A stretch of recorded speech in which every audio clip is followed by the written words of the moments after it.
queremos que el mundo sepa de esta iglesia? ¿Qué queremos que vean las personas de afuera cuando se enteren o sepan que aquí hay una iglesia? Es triste cuando caemos o cuando deformamos la imagen que deberíamos proyectar en nuestras vidas, pero también de manera colectiva, como un cuerpo. Cada vez que nos refiramos a la expresión colectividad, estamos hablando de la iglesia local en su conjunto. Así que las primeras preguntas que podemos hacernos acerca de esta iglesia es: ¿cómo se formó? ¿Cómo se formó la iglesia de Corinto? ¿Alguien puede recordar o asociar algún pasaje de la Escritura? ¿Quiénes fueron los primeros creyentes? ¿Quiénes fueron los primeros creyentes de Corinto? Puedes ahí escribir las preguntas para que después tenga las respuestas, ¿no? ¿Cómo hizo el ministerio el apóstol Pablo? ¿Cómo es que empezó su ministerio en Corinto el apóstol Pablo, hermanos, hermanas? ¿Cómo? ¿Cómo lo desarrolló?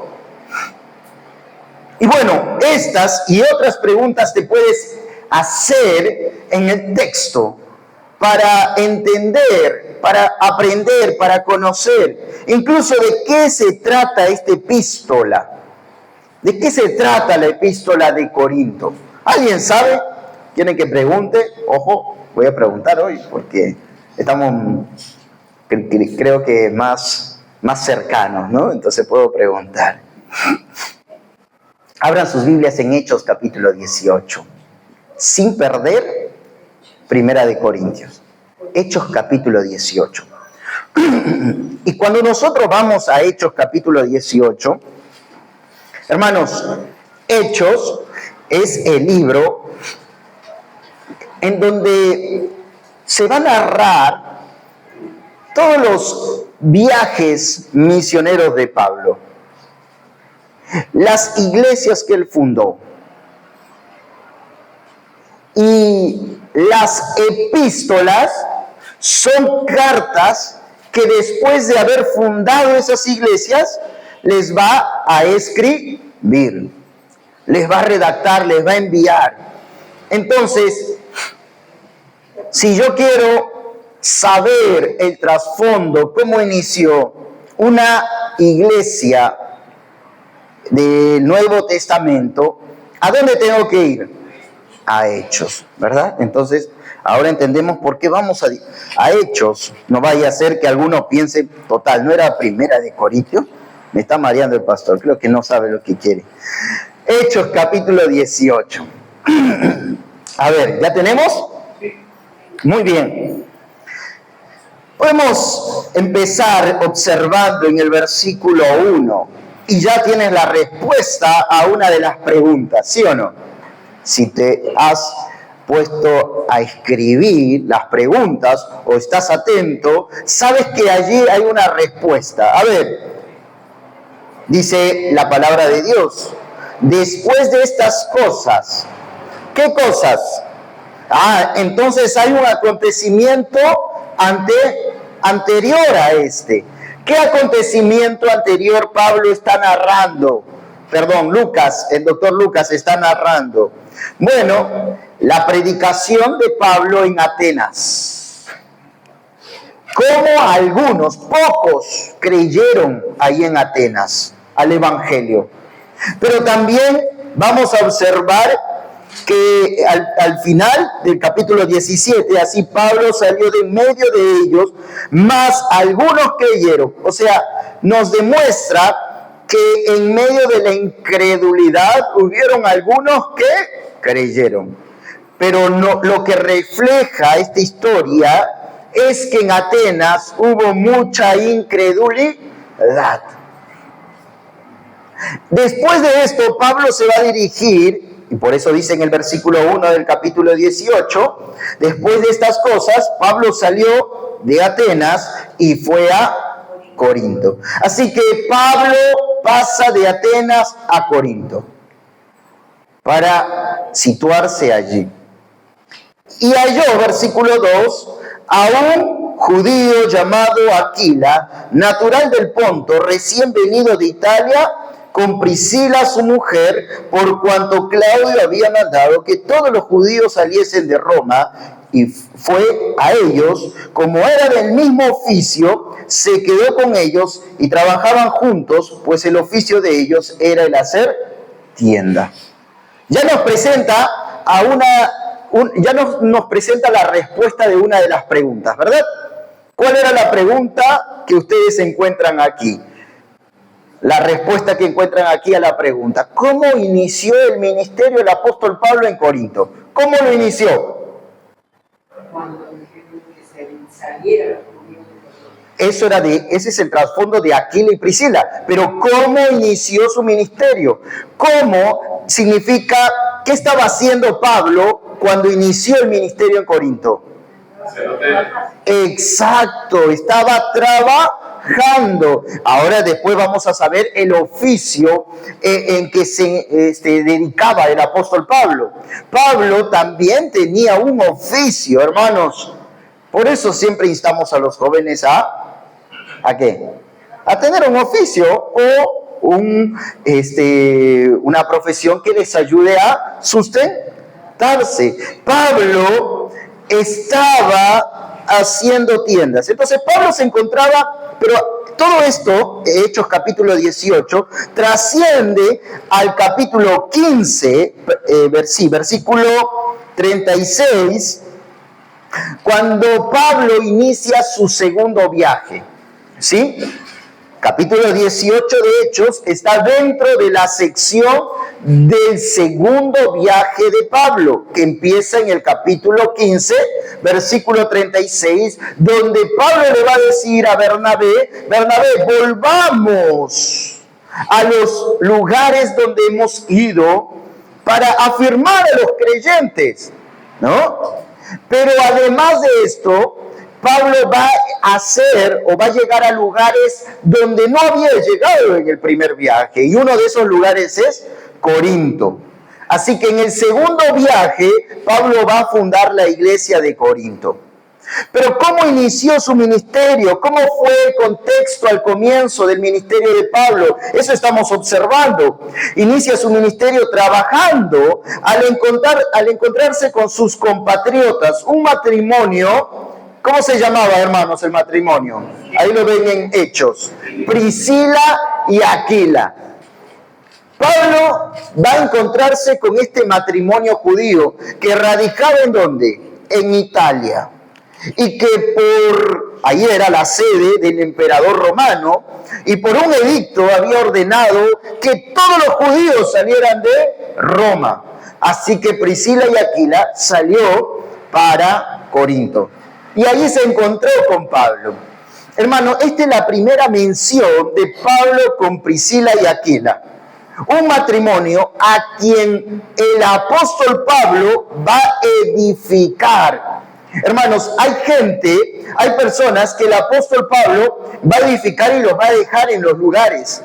Y les va a decir, hermanos, sigan reuniéndose, sigan creciendo en la gracia del Señor. Pero si tú te vas a dar cuenta y prestas mucha atención, habrán personas que el apóstol Pablo, así como a Timoteo, le va a decir, vamos.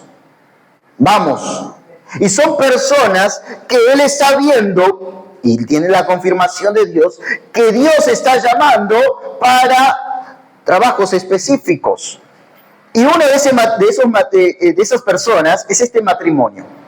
Es Priscila y Aquila, a quien Pablo va a enseñar. ¿Qué más? ¿Qué más encontramos? Pablo inicia su ministerio trabajando. Y con Priscila y Aquila va a formar una sociedad anónima cerrada, ¿no? ¿Cuántos saben de empresas? Ahí, Jonás, administración. A ver, sociedad anónima cerrada, ¿no? Hermano César ha visto de eso. ¿Qué es una SAC? Significa donde hay dos socios y el patrimonio o la inversión es únicamente de ellos. Bueno, Pablo se encuentra con Priscila y Aquila. Mira qué interesante, porque lo que observamos es que este hombre, Pablo, no es cualquier persona, también es un hombre que sabe a dónde se va a enfrentar, y lo que va a hacer allí es, oye, Priscila y Aquila se dedican a hacer tiendas, tienen el mismo oficio, ¿por qué no formamos una empresa y levantamos esto para sostenernos en ese tiempo? Ahora, hermanos, no sé cómo quedó después la empresa, porque Pablo va a dedicarse por entero después, en gran parte de su tiempo en Corinto, a la predicación. Así que probablemente fue algo corto, ¿sí? Algo corto. Pero fíjense allí. Capítulo 18, versículo 5, hermanos, por favor, con su atención en la Escritura. La única forma de crecer es poniendo nuestra atención a la Escritura. Y cuando Silas y Timoteo vinieron de Macedonia, ya le alcanzaron a Pablo, ¿qué dice? A ver, lean ustedes.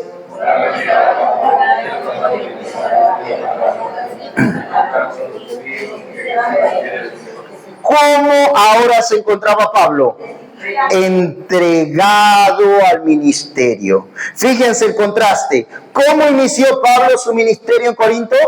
Bueno, desarrollando un oficio para el sustento, para el sostenimiento. Se encontró con Priscila y Aquila, a ellos los comenzó a instruir, ellos fueron parte del ministerio de Pablo en Corinto, pero allí Pablo llegó un momento en donde estaba entrando a las sinagogas para predicarle a los judíos, y los judíos eran personas que estaban rechazando, tenían esa actitud, estaban rechazando al evangelio.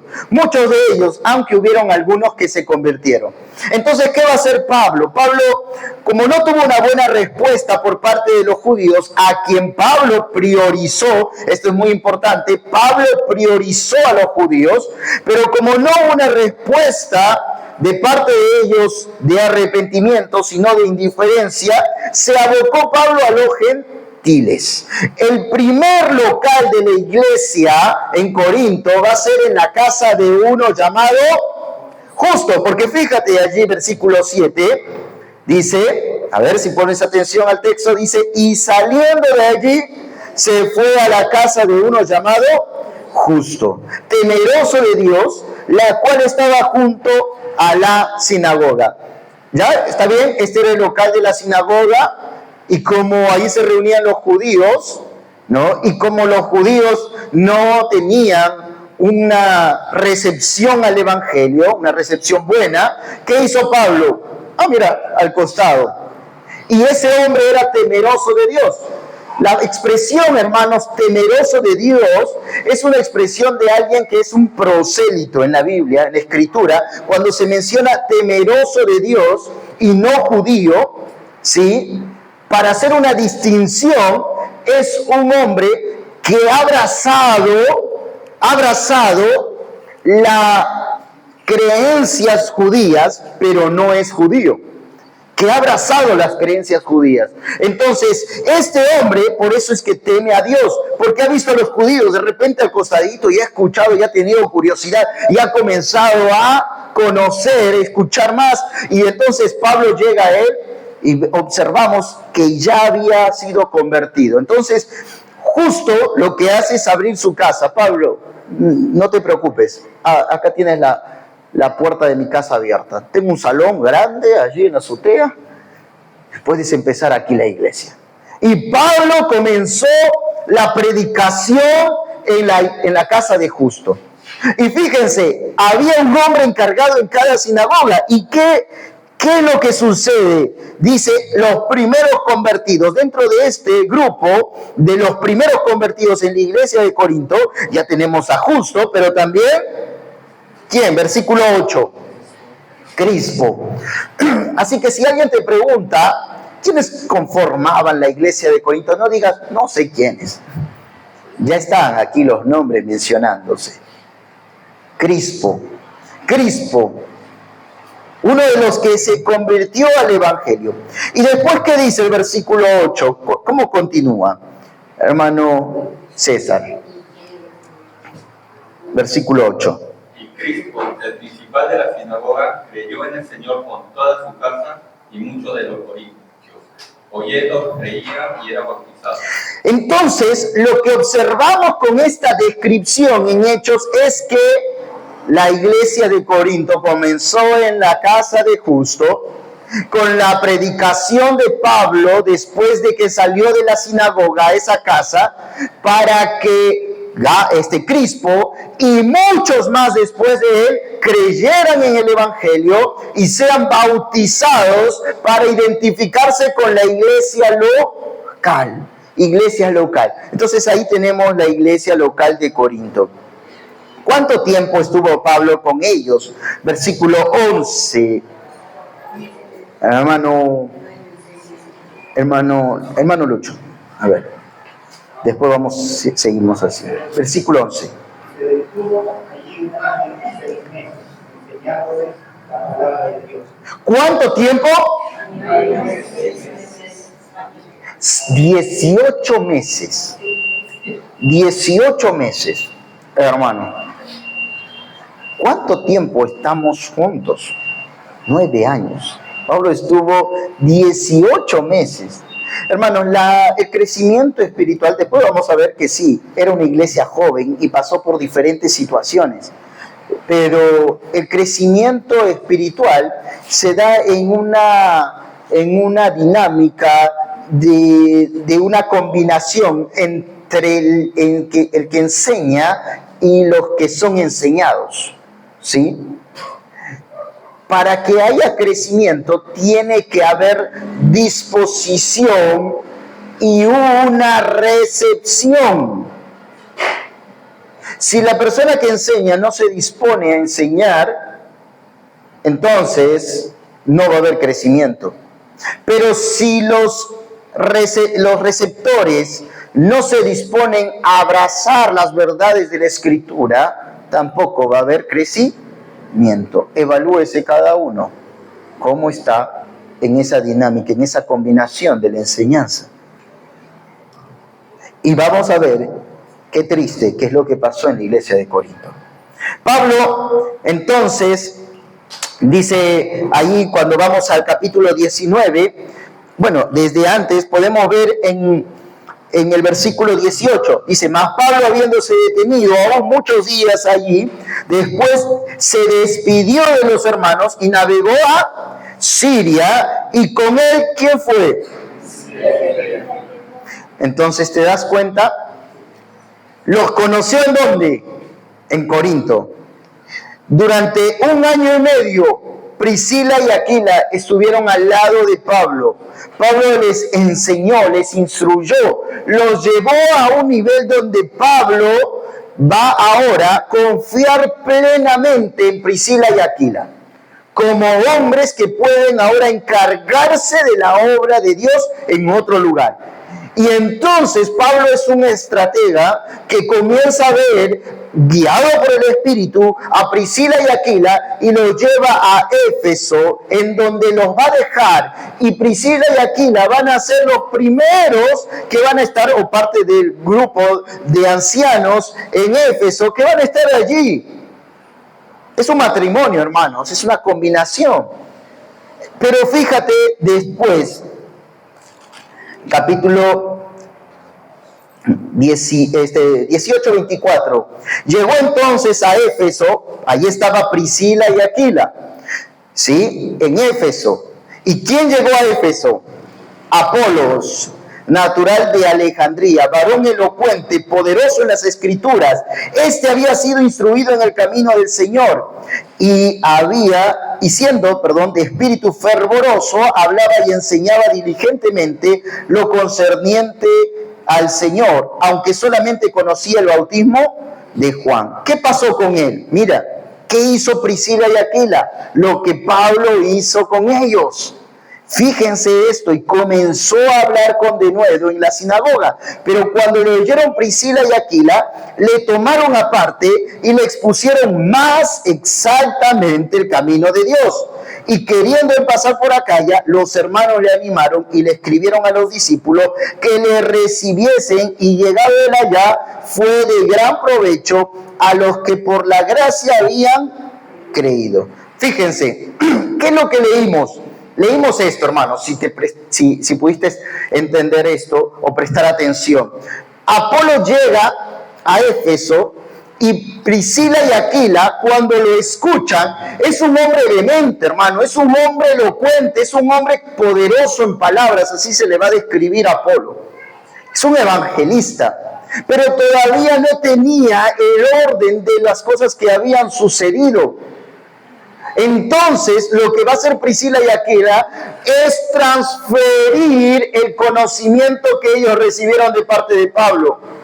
Y entonces van a ponerlo en orden a Apolo, y Apolo, como es un evangelista, quiere salir para predicar, ¿dónde? En Acaya. Y entonces Priscila y Aquila le dice: Apolo, nosotros con el gran apóstol Pablo hemos estado allá. Así que vamos a enviarte una carta de referencia para que congregues en la iglesia de Corinto y pueda ser de bendición para ellos. Y le envían una carta de referencia a Apolo, y Apolo va a llegar a la iglesia de Corinto y va a ser de bendición. Hermanos, pastor, ¿por qué está haciendo todo esto? Porque quiero que entiendas esto. La iglesia de Corinto fue bendecida. Cuando hablamos de dones en Éfeso capítulo 4, dice la Biblia que Dios ha dado a la iglesia, y dice que le ha dado apóstoles, profetas, que son el liderazgo inicial de fundación de la iglesia, pero también le ha dado pastores, maestros, y antes, ¿qué dice? Evangelistas. Hermanos, la iglesia de Corinto fue enormemente bendecida porque un apóstol fue a esa iglesia a fundar esa iglesia. Fue bendecida por la presencia del apóstol Pablo, pero también fue bendecida por la presencia del gran evangelista Apolos. Una iglesia que había recibido de parte de Dios dones, personas.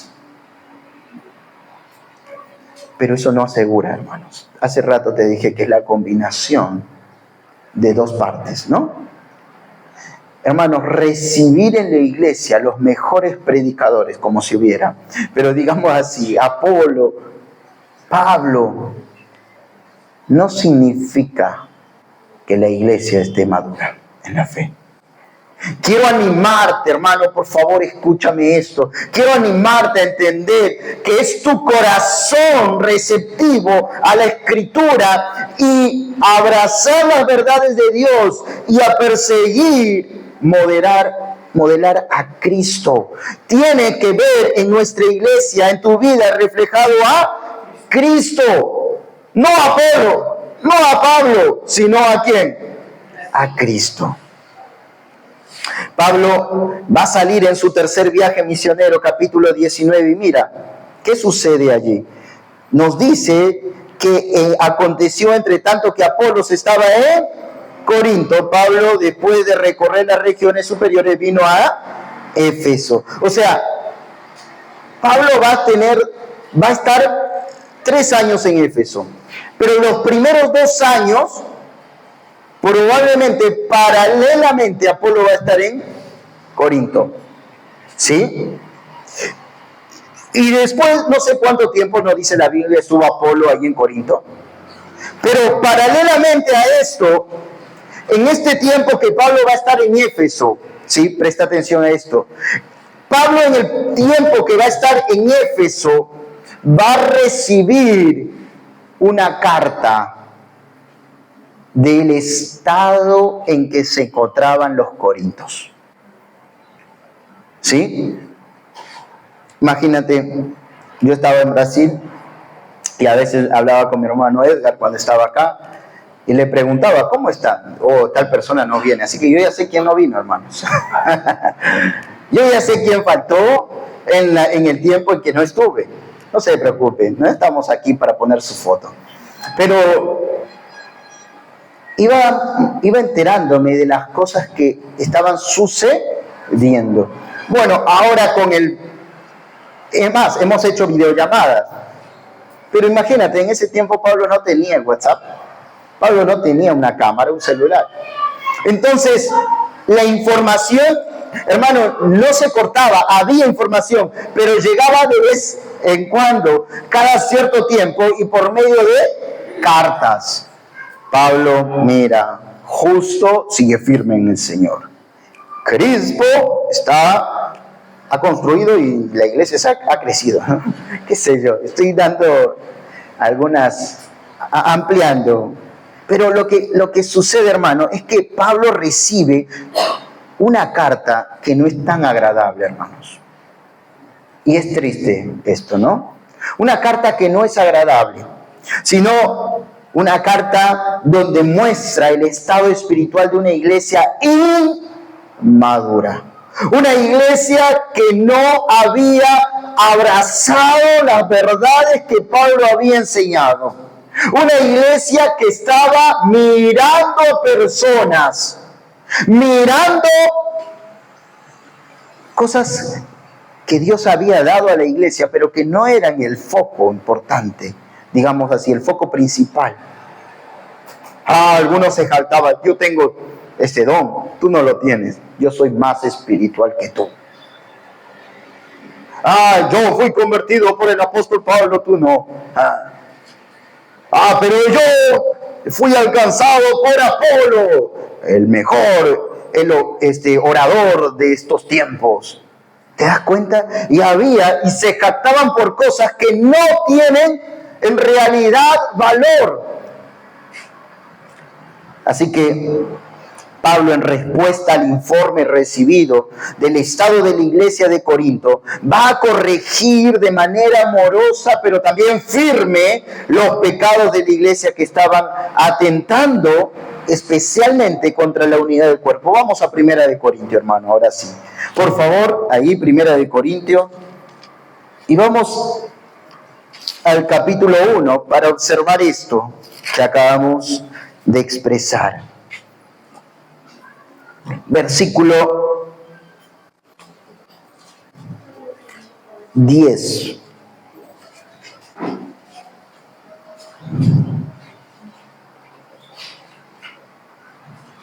¿Sí lo tienen? Listo.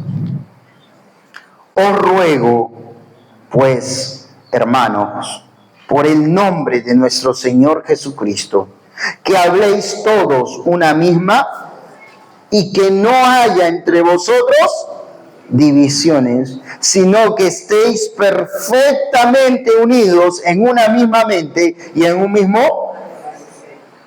Pablo ruega. Así que Pablo, en respuesta al informe recibido de cómo se encontraba la iglesia, va a escribir para corregir. Acuérdense, toda epístola tiene un propósito. ¿Cuál es el propósito de las epístolas? Corregir un problema que estaba suscitando en la iglesia. ¿Sí? ¿Y cuál es el problema que observamos aquí? Que Pablo va a corregir. Bueno, primero lo va a hacer amorosa, pero firme, contundente, de manera que Pablo no se va a guardar nada. Pero él va a decir, mira, prefiero escribirlos y no ir allá porque si yo voy, les va a caer una cachetada a cada uno. Es una expresión para decir que Pablo estaba, hermano, Pablo tenía un celo por el evangelio. Hermano, ¿sabes qué es triste? Y es triste, hermanos, de verdad, ver a personas que antes estuvieron siendo instruidos en las cosas del Señor y comportarse peor que un inconverso. Al final vamos a dar un anuncio. Y es triste, hermanos, como personas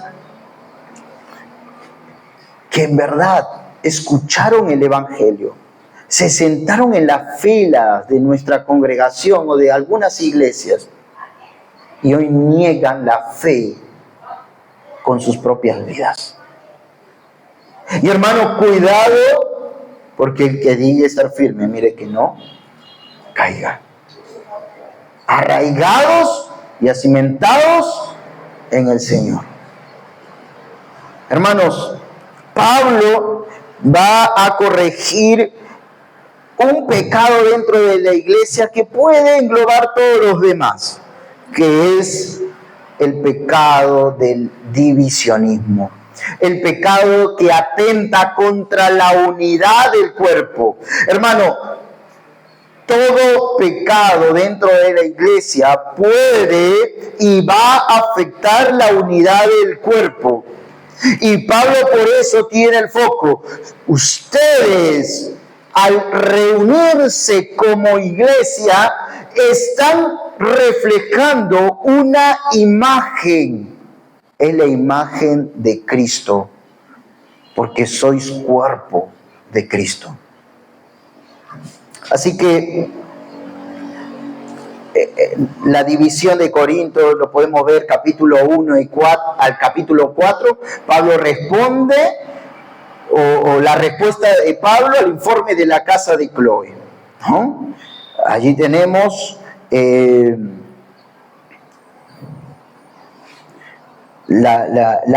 capítulo 5 hasta el capítulo 6. No me voy a detener en cada uno de estos porque se nos va a ir el tiempo, pero solo observar estos 4 capítulos. Pablo va a responder sobre el informe que le han dado a Pablo de la familia de esta mujer. Probablemente esta mujer, una mujer que había conocido, obviamente, en el tiempo en que Pablo estuvo en los Corintios, y nos va a mostrar ahí un reporte de sus hijos, etcétera. No sabemos, no tenemos esa carta. Capítulo 5 al capítulo 6, la respuesta al informe de los hermanos de Corinto. Capítulo 7 al 16, la respuesta a las preguntas de la iglesia de Corinto. Quizás alguno le dijo: hermanos, ¿qué quieren preguntar a Pablo? Y comenzaron, yo, sobre esto, que nos aclare este punto, que nos aclare. Bueno, desde el capítulo 7 hasta el capítulo 16 son las respuestas de Pablo a las preguntas de la iglesia de Corinto. En esos capítulos nos vamos a encontrar hoy, porque el capítulo 11, Pablo va a responder acerca de cómo debe ser el culto público. Estamos hablando de esto, de las reuniones, de la congregación, cuando la iglesia se reúne. Hermanos, cómo la reunión de la iglesia puede deformar la imagen de Cristo. Es triste. Así que Pablo, con un tono de corrección, un tono correctivo, va a amonestar a una iglesia joven que en su inmadurez estaba permitiendo prácticas pecaminosas. Y en el capítulo 11, vamos al capítulo 11, versículo 17 al 22, Pablo va a reprender la perspectiva de la iglesia, la perspectiva que tiene la iglesia al congregar y al participar de la cena del Señor. ¿Cómo estás? Mira, hoy estamos aquí frente a los símbolos. ¿Cómo estás frente a estos símbolos? ¿Con qué actitud vienes a estos símbolos? Hermanos, los amo en el Señor, pero si yo no vengo con un corazón dispuesto, en donde todo mi ser muestre realmente que estoy aquí para recordar la obra de Cristo, no estamos teniendo una actitud correcta. La razón de esta reprensión, 3 razones por las cuales Pablo reprende. En primer lugar, versículo 17, Pablo le va a reprender porque el culto congregacional estaba siendo un estorbo. El culto congregacional, ¿sí?, estaba siendo un estorbo. Fíjate, versículo 17, hermano Ignacio. Capítulo 11, versículo 17. Amén. Pero él, al anunciar esto que sigue, no os alaban porque no os congregáis para lo mejor, sino para lo peor. Miren, wow, yo digo, Pablo, ¿has alabado por algo a esta iglesia? Sí. Versículo 2 del capítulo 11, dice: os alabo, hermanos, porque en todo os acordáis de mí y retenéis las instrucciones tales como las entregué. Aunque va a haber un pero por allí, pero les dice: os alabo por eso. Y el versículo 17 contrasta: pero lo que ahora les tengo que decir es, y no hay alabanza en esto. En la traducción del lenguaje actual dice: hay algo de lo que no puedo felicitarlos, y son las reuniones que ustedes tienen. En vez de serle de ayuda, los perjudican. La NBI dice: al darle las siguientes instrucciones, no puedo elogiarlos, ya que sus reuniones traen más perjuicio que beneficio. Hermano, escúchame bien esto. Uno piensa que venir a la iglesia es suficiente. Yo no sé si esto hay en tu corazón. Yo no sé si esto hay en tu corazón. Ya pues, yo estoy viniendo a la iglesia. Estoy cumpliendo con venir. Yo no sé si esto realmente es lo que te mueve a venir a la iglesia. Lo que pasa es que después, si yo no vengo, entonces me van a mirar mal. Los corintios no habían dejado de congregar. Estaban congregando todos los domingos, 10 de la mañana, o 9:30 llegaban. Pero su motivación había dejado de ser la correcta, hermanos. No venían a adorar a Dios, venían a adorarse a sí mismo. No venían a adorar a Dios, hermano. ¿Para qué estás aquí? ¿Cuál es la motivación correcta? Entonces, que todo tu ser puede expresar eso. Porque si nosotros decimos que venimos a adorar a Dios, pero no está nuestras 3 partes del cuerpo involucradas en esto, no estamos adorando a Dios, hermano. Voluntad, emoción y voluntad, emoción y intelecto. Hermano, todas esas 3 partes tienen que estar involucradas en la adoración a Dios. Yo no puedo mirar al pastor y decir y estar pensando en el pollito a la brasa que me voy a comer saliendo de aquí. Yo no puedo estar aquí escuchando y pensando en mañana tengo que trabajar y no he hecho mi tarea, no ir a la universidad, no sé, ir al colegio.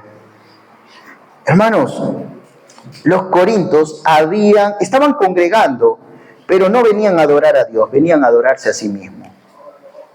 Y Pablo les va a decir esto: están reuniéndose no para lo mejor, sino para lo peor. No para bien, sino para perjuicio. Porque el mundo lo que está viendo aquí, hermanos, yo no sé si después del culto, en el culto decía, ¡ay, que esto, que el otro! Yo no sé lo que había, pero al parecer la imagen que estaban y que debían proyectar de Cristo no estaban proyectando. Hermanos, congregar se puede convertir en una costumbre sin sentido cuando perdemos el enfoque. El culto público puede dejar de proyectar a Cristo por causa del pecado de la congregación. Congregar es un mandato, Hebreos 10:25, que dice, no dejando de congregarnos como algunos tienen por costumbre. Congregar es un mandato. Pero toda obediencia parte ¿de dónde? ¿De la acción? No, toda obediencia parte ¿de dónde? Del corazón y lleva adoración al Señor. Toda obediencia parte del corazón y debe llevar adoración al Señor. Entonces, fíjate, por eso es que Pablo les va a decir, ustedes vienen a la iglesia por costumbre. Vienen a la iglesia porque no tienen nada que hacer. Vienen a la iglesia porque, bueno, es bueno venir a la iglesia. pero no vienen con la motivación correcta. Piensa, hermano, ¿cuál es tu motivación para estar hoy aquí? ¿Adorar al Señor? Número 2, las reuniones eran encuentros fraccionados. Las reuniones eran encuentros fraccionados. ¿Qué significa? Versículo 18 y versículo 19.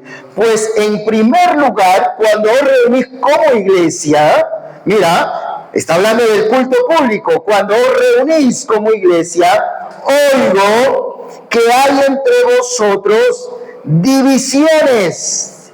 Y en parte lo creo. Mira, oigo que hay divisiones. La TLA, traducción del lenguaje actual, dice así. Para empezar, me han dicho que cuando ustedes se reúnen como iglesia, no se llevan bien. ¿Escuchaste? No se llevan bien, sino que se dividen en grupos y se pelean entre sí. Yo creo que en esto hay algo de verdad. Y continúa el versículo 19. Pero escúchame bien. Las reuniones de la iglesia eran encuentros fraccionados. Quizás acá se juntaban los de seguidores de Apolo. Los que tenían de repente, los que habían traído viandas, unas ollas enormes para comer. Otro grupo estaba por allá con hambre, sin comer, y de repente habían sido alcanzados por una persona que no tenía nombre dentro de la iglesia. Y entonces dice que se peleaban. Y uno puede pensar, pastor, eso yo no creo. ¿Cómo va a ser eso en una iglesia? Dios quiera que no veamos de cerca nada de esto. Pero hermanos, he escuchado, y no te miento, de iglesias en donde terminan en peleas y se agarran afuera encima. Reuniones muy fuertes. Iglesias donde hay familias que quieren tener influencia en las decisiones. Y otra familia también quiere tener influencia en las decisiones. Entonces no se miran bien, se miran como rivales.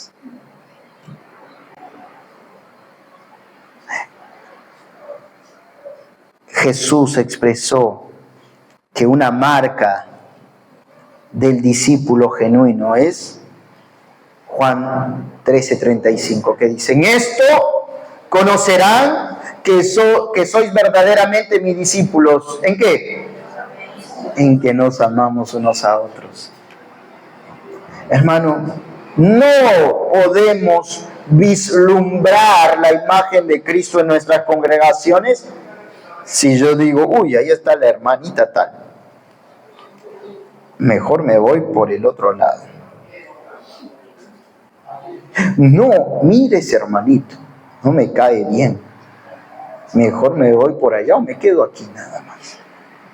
No podemos vislumbrar a Cristo si no nos estamos amando los unos a los otros. ¡Qué gran diferencia con la descripción de esto que Pablo está acusando! Y fíjate a Hechos capítulo 2, versículo 44-47. Hechos capítulo 2, versículo 44-47. Mira, qué gran diferencia, hermanos. ¿Qué iglesia queremos ser? Es triste, ¿no? Cuando te ponen de ejemplo negativo y no de ejemplo positivo, ¿no? Pero mira, ¿qué iglesia queremos ser? ¿La que acabamos de leer donde Pablo está reprendiendo? O, fíjate, Hechos capítulo 2, versículo 44-47. Todos los que habían creído estaban y tenían en común todas las cosas. Hermano, llévate la llave de mi carro. Y vendían sus propiedades y sus bienes y los repartían a todos según. ¿Había egoísmo en esa iglesia, hermanos? No. Había, oh, yo tengo más, tú no tienes nada. Ja, ja, ja. Esa burla, ese desprecio. ¿O qué hacían? Hermano, no has comido. Toma, ven. Hermano, estás pasando por necesidad. Y mira lo que dice. Y perseverando unánimes, ¿no? Cada día, ¿ahí me quedé? No, y vendían sus propiedades y sus bienes y los repartían a todos según la necesidad de cada uno, y perseverando unánimes cada día en el templo y partiendo el pan en las casas, comían juntos ¿con qué? Y sencillez. Ah, no, tú no trajiste pollo a la brasa, trajiste arrocito. Ah, come tu arroz. Hermanos, dice que comían juntos con alegría y sencillez de corazón, alabando a Dios y teniendo el favor con todo el pueblo, y el Señor añadía cada día a la iglesia que había los que habían de ser salvos. Hermanos, no había una barrera. Y es increíble, hermanos, ver, y yo siempre digo, llegar a este nivel de amor y de desprendimiento es muy fuerte, hermanos. Pero solo el Espíritu de Dios lo puede hacer cuando estamos en Él. Cuando el Espíritu de Dios nos llena, nos está controlando todo de nosotros. Quítate la falsedad de que llenura es saltar y romper el techo. ¿La llenura qué es? Es acciones que pueden salir de nosotros que solo puede direccionar el Espíritu Santo. Y nos lleva a qué, mira, Bernabé era uno de esos hombres. ¿Y qué nos cuenta la historia? ¿Qué nos narra Lucas? Era un hombre que Dios le había bendecido y prosperado. Y vendió una de sus propiedades y vio a sus hermanos que ni siquiera tenían que comer. Y le dijo a los apóstoles, aquí está, distribúyanlo conforme a la necesidad de nuestros hermanos. Y esto era tan impresionante que incluso en lugar de motivar, a algunos les motivó solamente a buscar, Bernabé hizo esto, ¿qué? Él solo puede hacerlo. Yo también lo puedo hacer. ¿Cómo se llama? No, ¿cómo se llamaba esa familia? ¿Ese matrimonio? No, el matrimonio que... Ananías y Zafira. Yo dije, ¿dónde apareció? Aquí la difícil acá. Ananías y Zafira. Y Ananías y Zafira dijeron, nosotros vamos a imitar a Bernabé. ¿Y qué hicieron? Ahora, ¿verdaderamente dieron o no dieron? Uno podría decir, ¿qué? Pero si están dando, ¿qué? ¿No hay que dar? Es que no se trata de la acción. Hace un momento que dijimos, la obediencia no parte de la acción. La obediencia parte de un corazón que adora. Y entonces ellos no partieron del corazón adorador, sino que partieron de ¿qué? De una motivación errada. Queremos que la gente vea que nosotros también somos como Bernabé. Queremos que se den cuenta que nosotros también le hemos dado un poquito de comida a ellos también. Y entonces, ¿qué hicieron? Ananías y Zafira, ¿qué hicieron? Mintieron. Y dice que vendieron y dijeron, mira, esposa, hemos vendido a tanto. Le vamos a decir eso a los apóstoles. Vamos a guardar el 20% para nosotros, porque igual le estamos dando, es bastante. A veces vemos la cantidad, ¿no? Es bastante. No vaya a ser que ahí aparezca otro Judas, ¿no? Y guarde. Entonces, ellos dicen que retenieron y le dijeron a los apóstoles, en esto hemos vendido, en tanto. Por eso ese es el detalle, hermanos. El detalle no es la cantidad de dinero. El detalle es que ellos mintieron. La motivación del corazón fue errada. Lo hicieron solo para buscar gloria. La gloria, ¿a quién le debemos de dar nada más? A Dios. Entonces, fíjate, ¿qué iglesia queremos proyectar? ¿La iglesia de Corinto? O la iglesia de Jerusalén, en Hechos capítulo 2, 44 al 47. Una iglesia que se ama, una iglesia que desprende, una iglesia que se preocupa por la necesidad, una iglesia en donde si Dios me ha prosperado, puedo prosperar a otro. Una iglesia que busca expresar visiblemente la imagen de Cristo. Jesús expresó que una marca de los discípulos, ya dijimos, es el amor genuino. Así que si voy a la iglesia, pero no quiero comprometerme con estar unido a mi hermano, sino que quiero, mira, yo voy a la iglesia solo para escuchar el mensaje. Ni bien termina, que nadie se me acerque, me voy. Si yo vengo a la iglesia y no quiero comprometerme con estar unido a mis hermanos, puedo haber perdido el enfoque correcto. Si busco sentirme bien, sin importarme lo que otros estén sintiendo, entonces soy egoísta y no estoy importándome por la unidad del cuerpo. Por favor, ese es mi sitio. Uy, te sentaste, hermano, en mi sitio. Y lo miras. Levántate. Hermano, hay iglesias en donde cada hermano sabe cuál es su sitio. Yo me siento en la segunda a la derecha, la segunda fila de adelante para atrás a la derecha. Pastor, por favor, si no quiere verme enojado, por favor, deje mi espacio ahí. Hermanos, si busco sentirme bien sin importarme lo que otros estén pasando, mira, ¿cómo los corintios estaban haciendo esto? Claro, tengo hambre, yo tengo plata, puedo traerme mi asado. Y ese hermano, para que no tiene, pues, que mire, yo tengo mucha hambre, así que me voy a comer todo esto. Ese sentirse bien sin importar lo que puede estar pasando de otro hermano.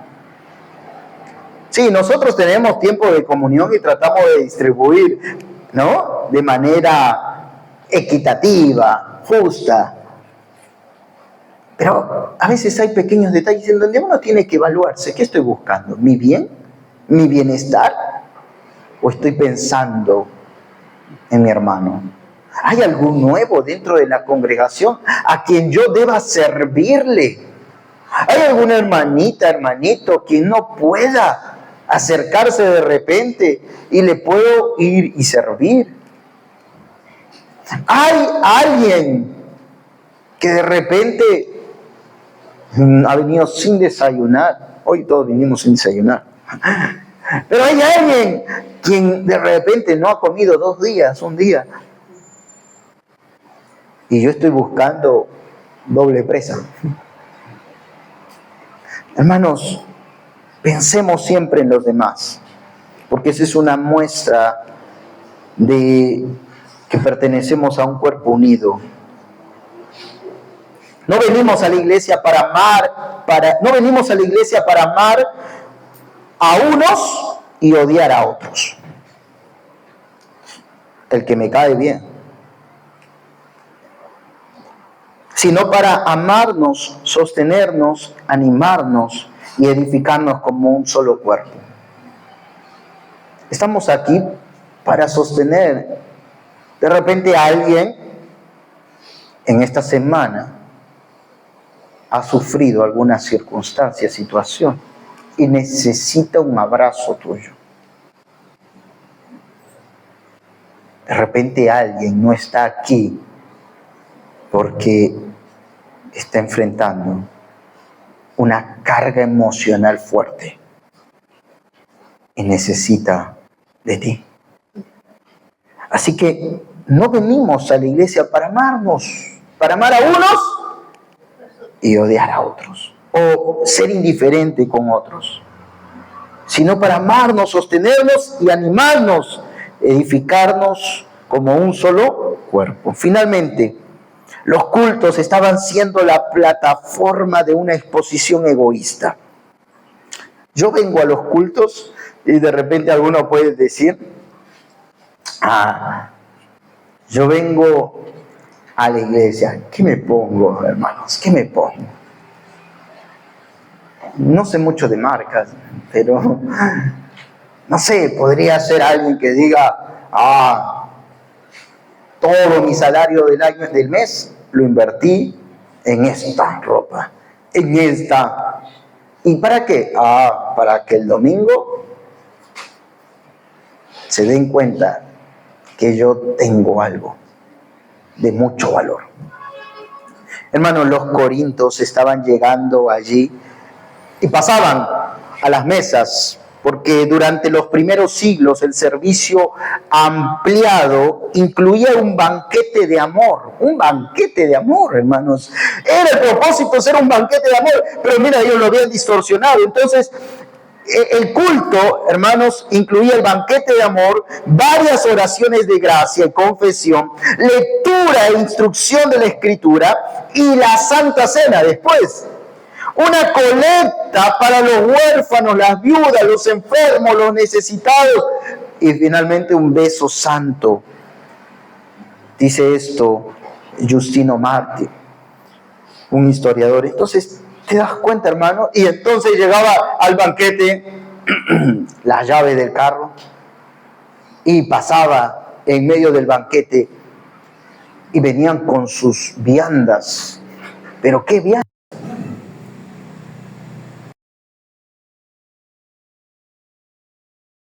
Simplemente, oye, mujer, por favor, prepárate una de esas viandas porque yo no quiero quedar mal en la iglesia. Yo no quiero que nos vean como pobrecitos, Y cocina bien, porque quiero chuparme los dedos ahí delante de todo. El culto, hermanos, se había convertido en una plataforma de exposición de lo que tengo para que otros vean. Así que, hermanos, Pablo le está diciendo a los Corintios, versículo 20, desde el 20, cuando pues os reunís vosotros, dice, lo que está diciendo es haciendo alusión a cómo eran las reuniones. Entonces dice, miren, cuando pues os reunís, como lo están haciendo vosotros, esto no es comer la cena del Señor. Esto no es participar realmente de lo que Dios ha establecido para su iglesia. Porque al comer, dice, y le da la razón, porque al comer cada uno se adelanta a tomar su propia cena. Abre su olla, sirve su plato y come delante de otros. Y uno tiene hambre, dice, delante del pobre que tiene hambre, y dice que encima habían otros que traían sus buenas botellas de vino. Hermano Cecita traía sus 2 botellas de vino al banquete. Y no compartía, ¿no? Y se emborrachaba, dice, y se embriagaba. No acá, ¿no? Otro César del primer siglo. Y otro se embriagaba. Pues ¿qué? ¿No tenéis casa en que comáis y bebáis? Dice. ¿O menospreciáis la iglesia de Dios y avergonzáis a los que no tienen nada? Fíjate allí, dice avergonzáis. Entonces, por eso entiendes, se había vuelto la iglesia, la reunión, el culto, el banquete de amor, se había vuelto en una exposición de lo que tengo. Y de esa manera estaba rompiendo la unidad, hermanos. Cuando yo no pienso en mi hermano, en lo que mis acciones, en lo que puede reflejar, en lo que puede traer, y no me importa, hay a quien, ¿no?, que piense lo que quiere. Esa no es una expresión de alguien maduro en la fe. Yo estoy haciendo esto. Si ofendí a alguien, bueno, es su problema. No, hermanos. Y entonces Pablo les va a decir, menospreciáis la iglesia de Dios. ¿Cómo? Avergonzando a los que no tienen nada. ¿Qué os diré? ¿Os alabaré? En esto no os alabo. Es una vergüenza. Pablo va a reprender fuertemente al punto de preguntarles, ¿menospreciáis la iglesia de Dios y avergonzáis a los que no tienen nada?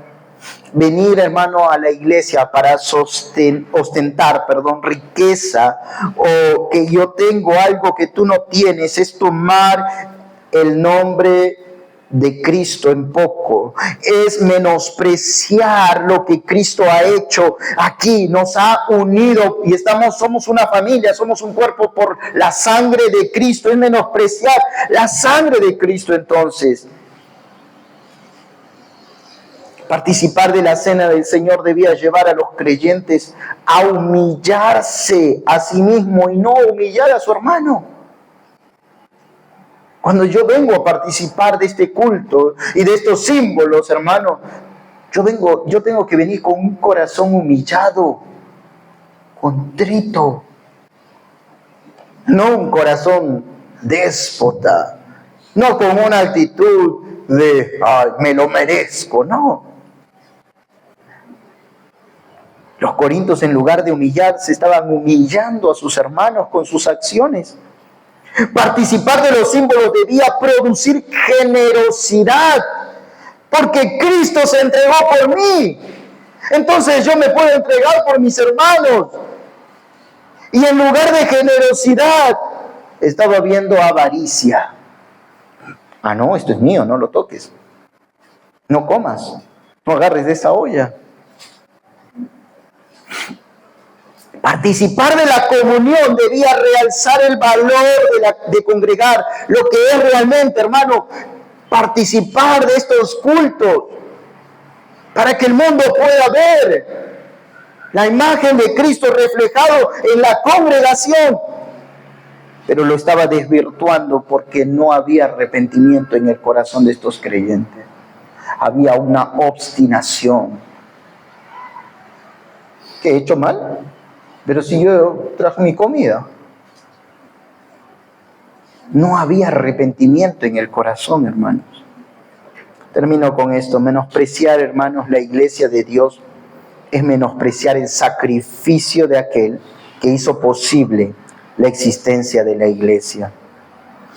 En Mateo 16, 18, Jesús dice, yo edificaré mi iglesia.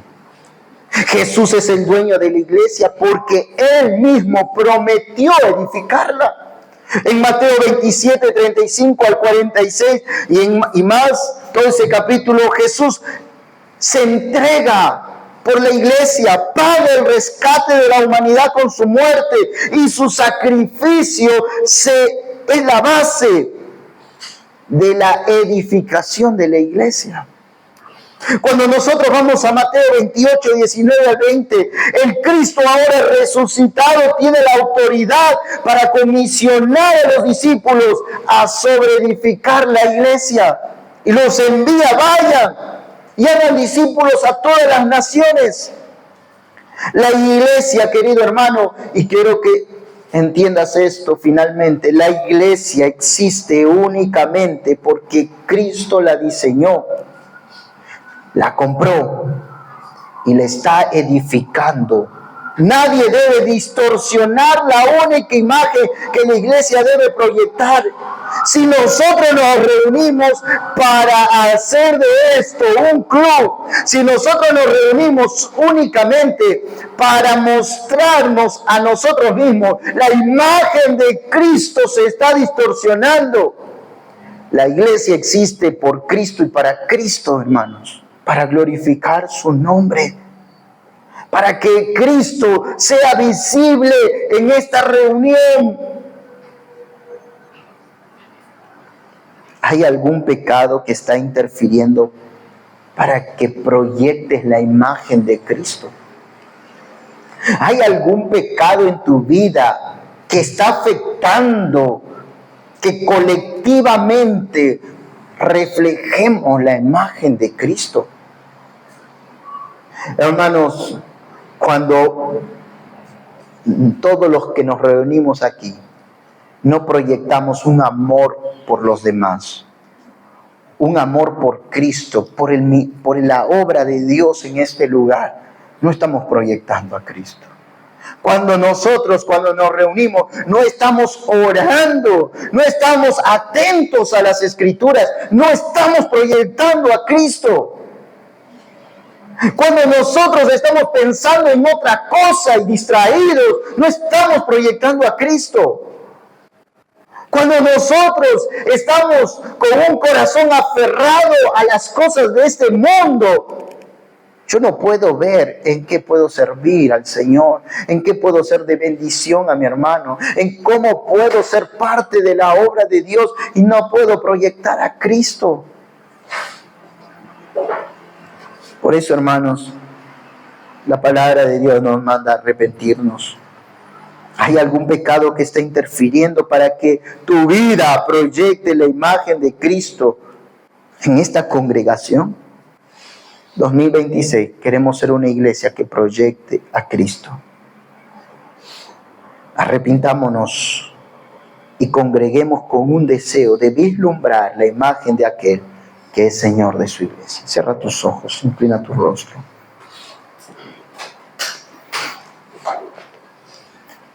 Ahí con los ojos cerrados, pregúntate, ¿estoy pensando en mí?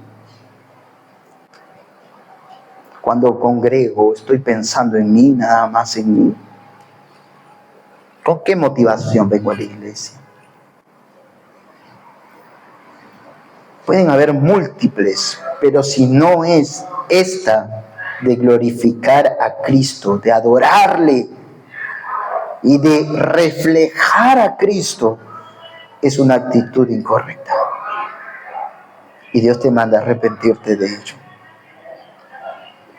Y poder decidir, Señor Jesús, yo quiero venir a tu casa porque es una orden, quiero ser obediente, pero quiero que mi obediencia no sea simplemente una acción, sino quiero que mi obediencia refleje adoración. Quiero adorarte a ti. Y quiero vislumbrar junto con mis hermanos la imagen de Cristo, mostrando amor los unos por los otros, mostrando interés por tu palabra, prestando atención a todo lo que se enseña en tu palabra, abrazando las verdades para que estas verdades transformen mi andar diario, pero también teniendo un interés ahora por los que están afuera y no han llegado a esta congregación. Algún hermano que no ha venido para que siente el amor de Cristo a través de mi vida. Alguna persona que no conoce a Cristo, pero que lo puedo traer a la iglesia para incluirlo, para enseñarle, para exponerle al Evangelio. Señor, oramos como iglesia, perdónanos, porque no hemos reflejado a Cristo. A veces hay oportunidades que dejamos pasar y no proyectamos a Cristo. Perdónanos, Señor.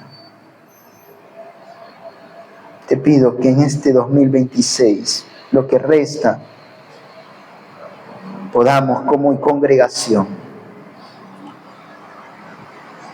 reflejar la imagen de aquel que es dueño y Señor de esta iglesia, Cristo Jesús. En el nombre de tu Hijo oramos. Amén. Amén, hermanos. Vamos a cerrar este tiempo con la cena del Señor y con una canción.